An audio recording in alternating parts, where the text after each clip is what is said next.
Welcome to the Business Building Blocks podcast, where we talk about struggles and celebrations that leaders and entrepreneurs experience on their journey to success. I'm your host, Christina, and I'm passionate about helping you achieve massive amounts of success at work and at home. We'll talk about all things people and organizational wellness, share relatable stories, and feature insightful guests because quality people and processes are at the heart of every success story. Ready to learn, grow, and have fun? Let's dive in. Hello, and welcome to the Business Building Blocks podcast. I'm your host, Christina Schmidt. Today's topic is, I wouldn't say a sought after topic, but it is most definitely one of the biggest things that people want to learn when they join me in a leadership program. And so I want to go through a couple of ways that we can do it. And so the topic is giving feedback, but specifically, how do I give feedback so that I'm showing someone I'm being helpful? Because so many times we might give feedback, but people just don't find it helpful. And whether that's something that they're doing or something about them, I know personally, sometimes when I get feedback in certain ways or from certain people, that I'm like, oh, they don't like me and it's insulting. And so there's a lot of people that will feel that way. And it usually stems from something in their history about how they feel about feedback or how it was given or what the intention behind it was in the past somewhere. So it can be a struggle. So it's important to do it the right way. Otherwise, people will take it as an insult. And I'm gonna go out on a limb and say that people listening to this podcast are not intending to insult. So I want to give you 3 ways to give feedback: a good way, a better way, and the best way. All right, so let's kick in right away because I just want to make this like snappy, quick, good podcast that you can come back to and re-listen if you need to refresh your memory, refresh the process in your brain, whatever works for you. So let's kick in the good. All right, so the good way to give feedback so that people know that you're helping them and not insulting them is to use a simple 5-step process. And I have this outlined on a freebie that's on my website. So if you want to go check that out, go to my website, christinaschmidt.ca/resources. And I think it's a hashtag discussions or something, or difficult conversations. Anyway, it's on that resources page. I will link it down in the show notes. But the good way is using a simple 5-step process. And so step 1 is to develop like an understanding or common ground. And so really what you're doing is you're finding something that you can both agree to first. And typically when you're giving feedback, particularly in a work setting or particularly about something wasn't met, an expectation wasn't met, the best is that it's an agreed upon expectation. So if it's an agreed upon expectation already, you've already agreed to that. So you're just reminding them, hey, we said that we agreed that this would be done by Tuesday at 3:00. Yeah. They can't say no to that because they've already agreed to it. Or it's about the start time, right? Like, hey, work starts at 7. Yep. Like they can't say no to that. So find something that you both agree on and get basically on that same page, because once they said yes, and I'm not trying to manipulate anybody, but they've agreed to it. So that's admitting to, hey, okay, we're on the same agreement here. Sometimes things aren't followed because they forgot or something else is getting in the way. We've got these competing sort of commitments, that kind of thing. But the key thing is step 1 is developing that agreement. Step 2, objectively state the feedback. So this one is probably the most important one. I mean, obviously developing that agreement first is very important, but doing this one right probably takes the most preparation. So the key is to state it objectively in a way that you're not accusing. And this is really where the rubber meets the road as far as not insulting them or people seeing that you're being helpful. So let's take the example of something that was due at 3:00. So you would open up the conversation. You'd say, hey, we agreed that this would be done by 3:00 on Tuesday. It's 5:00 on Tuesday. I still don't have it. So I did 2 things there. So I objectively stated it. They can't disagree with the fact that it's 5:00 on Tuesday or 8:00 on Wednesday or whatever time it is that is beyond 3:00 on Tuesday. They can't deny that. And I've said, I'm not seeing it. So this is the key important ingredient, that you're stating what you've observed. And I know a lot of times we think, hey, it's got to be fact-based. So I have to know for sure that it's correct. But the thing is once you start doing this a lot, like, you're not insulting them. You're just saying, hey, I'm not seeing it. And you actually legit might just not have found it because maybe it got stuck in their outbox. That tends to happen a lot, at least those of us who use Outlook. You hit send and somehow it got stuck in my outbox and I don't know what happened. Let me resend it. Now the problem is solved. Nobody's insulted. We just know that Outlook did that weird thing that it always likes to do, or periodically likes to do, we'll say. But other times it's just not trying to put the wall up, because sometimes it is something they're struggling with or did struggle with, or there's a reason they haven't met the expectation. So you don't want to insult and put people's walls up, because now you start saying, hey, you didn't get this done. Now you've insulted, and they're like, I have to defend myself. And when we get in that defensive mode, we're not open to feedback. We think someone's out to get us, and we're just not going to do things well. We're not going to respond well to that. And people will think you're out to hurt them, not help them. So that totally blows the plan, right? So we want to make sure you're not using the word you. And that is the key component to this. You're saying it objectively in a way that you're just stating a fact that you know. So your observations are your facts in this respect. So if it's a punch out, hey, I looked at the punches and I'm not seeing you in by 7. So that's a way to kind of say, hey, I objectively am seeing something, but maybe something happened.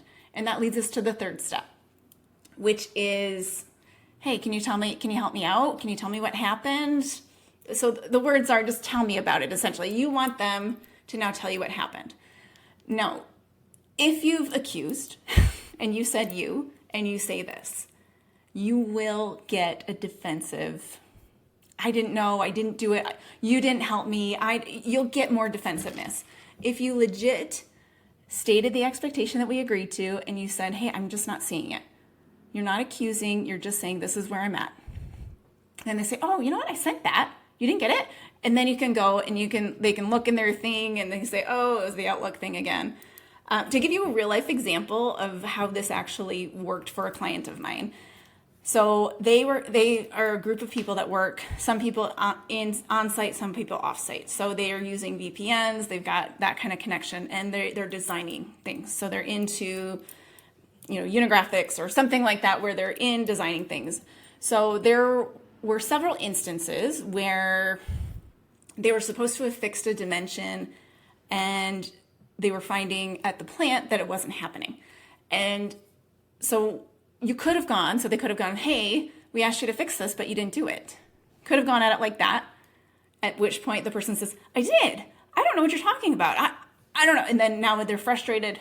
Problem is not solved. Problem is not found, and problem is not solved. My client used these 3 steps, and they said, hey, we're seeing several instances where, I've asked you to do this, and I'm not seeing it.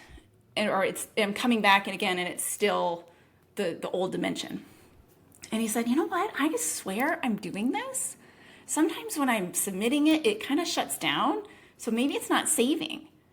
And so they said, oh, well, that's interesting. So something new came out, and it turned out that there was a connection thing. They were able to go to the manufacturer of the software. They were fix it up, and now it's not happening anymore. So if you come kind of guns a-blazing, or even not guns a-blazing, but accusing tone saying you didn't do it, you would never get to the solution. So instead, you're just going to get more headbutting, less trust, worse relationship, and still no improvement in the results. So you want to come at it without using you, and then open it up for them to explain or share their perspective, essentially. So step 4, after you've shared perspectives, you agree to, okay, what are we going to do about it? In the case of my client, they said, hey, let's look into this because that's a problem, and it's probably getting it in more cases, and it might bite us in the rear end at some point. And, in other cases, it's like, I got stuck here, I got distracted and pulled away from here. Okay, so what's the action? Well, if I get distracted, maybe I should come see you because I need to know where my priorities are and I'm not sure which one it is going to be. Okay, great. So the next time you have an incident, you're going to come and you're going to chat with me about priorities if you've got something that's going to pull you from getting it done. Okay, great. And when are you going to get this one into me so that we can, make sure that we've got it moving to the next step? Okay, tomorrow at 3:00. Perfect. Come see me if there's something that, trying to get in the way, because this one's going to probably take priority. And great. Awesome. Glad we had this talk.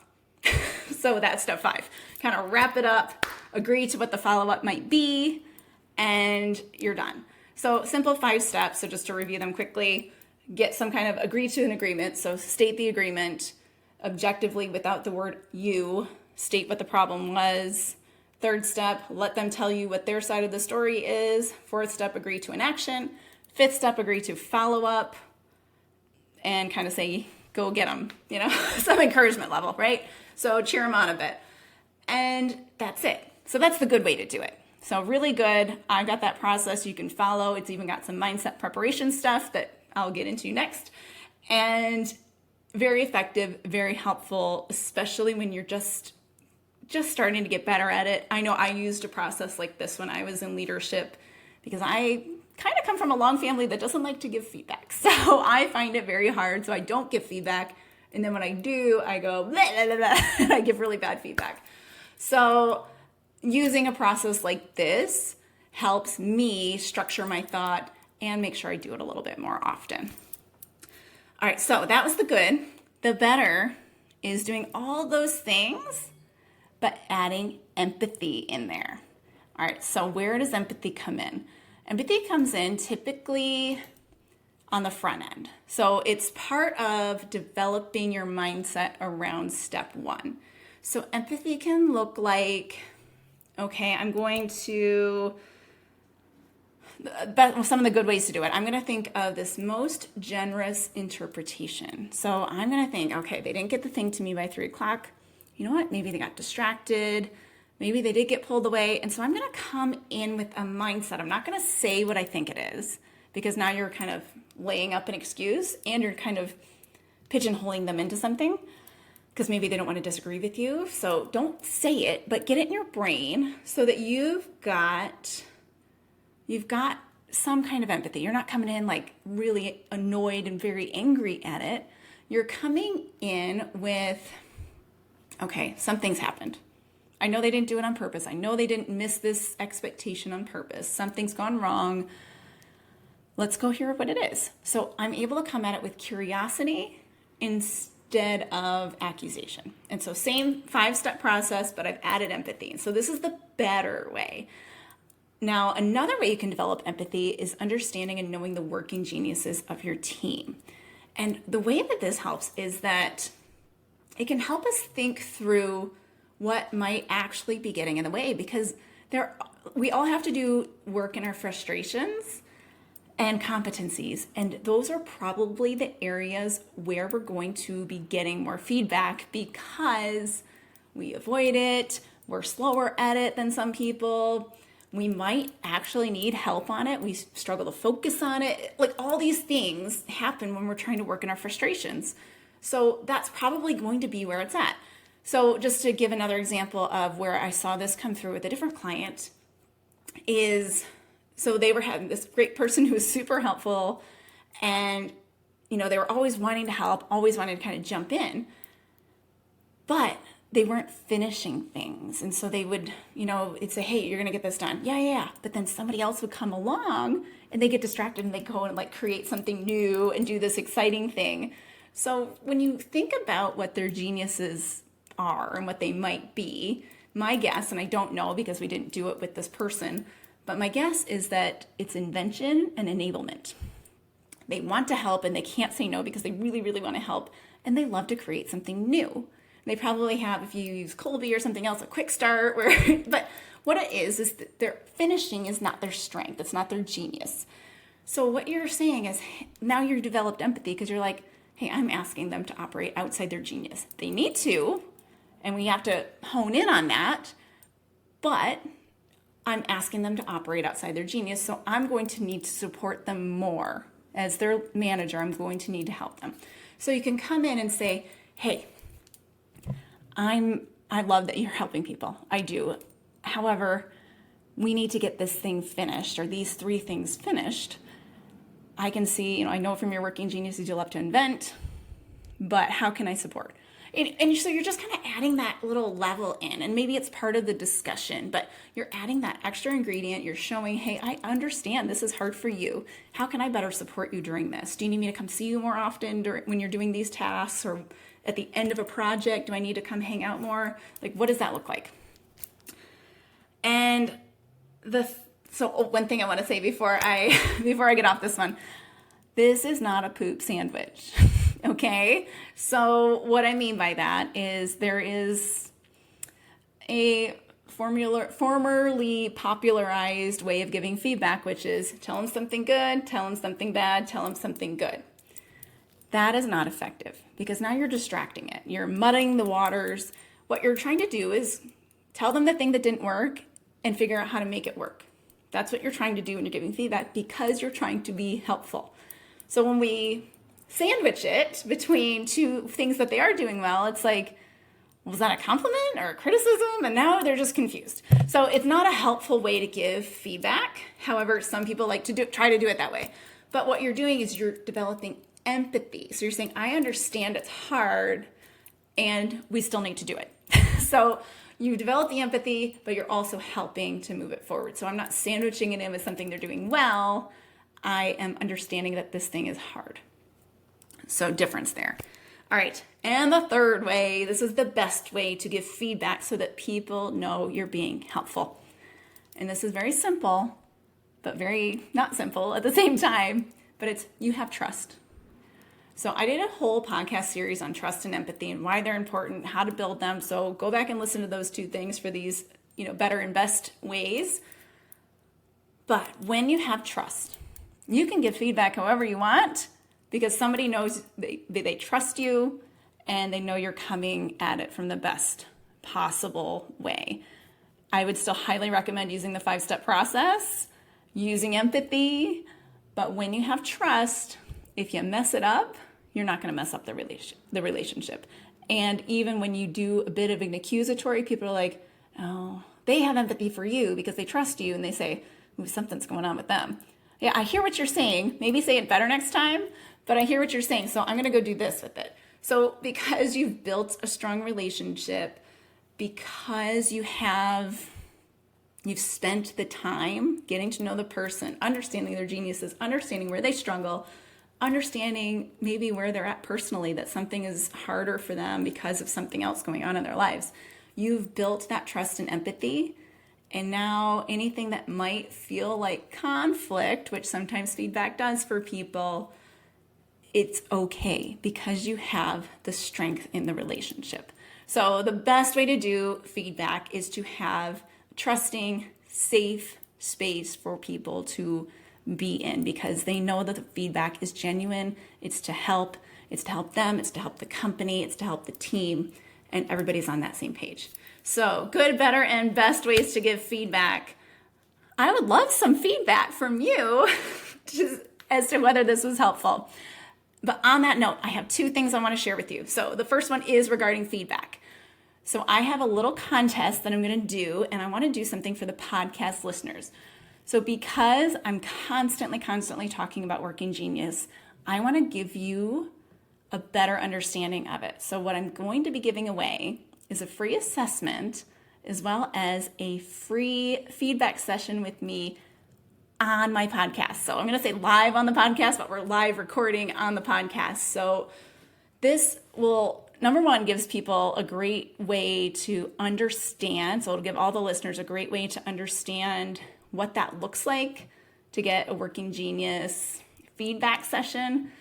But it also will give that opportunity to that person to really dive into their geniuses and what they love to do and what they don't love to do. So if you would like to have an opportunity to be on the podcast and have a free assessment and get your feedback for that assessment with me while we're recording for our podcast. So if you would like that opportunity, here's what you got to do. So you have to leave me a review on whatever podcast you're listening to this. So whether it's Apple or Spotify or whatever one you're listening to this podcast on. So leave me a review, then screenshot it and send it over to me via email or like Instagram or LinkedIn DMs. So the email is just Christina@ChristinaSchmidt.ca, and I've got my other two things linked in the show notes there. So go ahead and just send it over to me.